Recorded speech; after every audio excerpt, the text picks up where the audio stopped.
Perkenalkan, nama saya Stephanie Megultom, saya dari kelas 11 IPA 8. Proklamasi kemerdekaan pada tanggal 17 Agustus 1945 menjadi momen penting bagi bangsa Indonesia. Proklamasi menjadi penegasan bahwa Indonesia telah merdeka dan terbebas dari penjajahan. Sebelum proklamasi kemerdekaan Indonesia terjadi, ada sejumlah peristiwa penting yang terjadi. Salah satunya adalah serangan sekutu terhadap Jepang yang membuat kota Hiroshima hancur akibat bom atom pada tanggal 6 Agustus 1945. Setelah insiden tersebut, Jepang membentuk Panitia Persiapan Kemerdekaan Indonesia (PPKI) atau Dokuro Hitsu Junbi Kosakai. PPKI dibentuk dengan tujuan mempersiapkan proklamasi kemerdekaan Indonesia. Jepang juga menjanjikan kemerdekaan Indonesia pada tanggal 24 Agustus 1945. Dalam situasi tersebut, Jepang malah kembali mendapatkan serangan bom dari sekutu yang berlokasi kota Nagasaki pada tanggal 9 Agustus 1945. Momen ini yang membuat Jepang menyatakan kalah dari sekutu pada tanggal 14 Agustus 1945.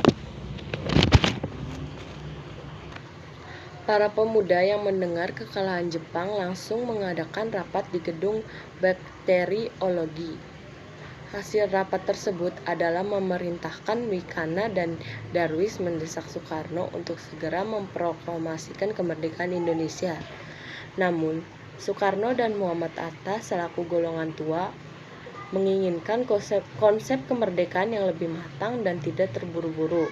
Akhirnya, Soekarno dan Muhammad Hatta diculik oleh golongan muda ke Rengas Dengklok, Karawang pada tanggal 16 Agustus 1945 pukul 3.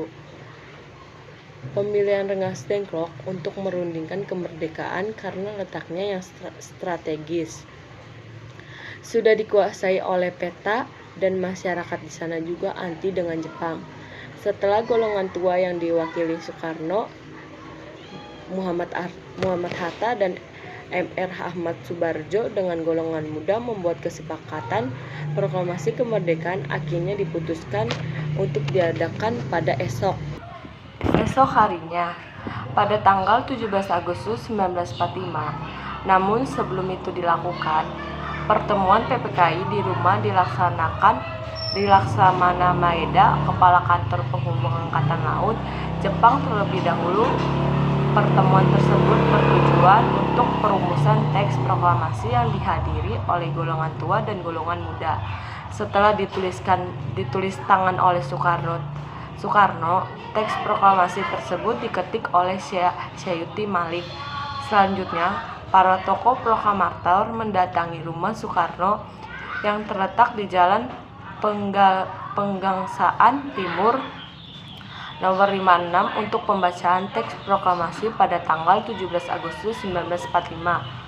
Prosesi proklamasi tersebut berjalan lancar. Pengibaran bendera merah putih juga dilakukan oleh Latif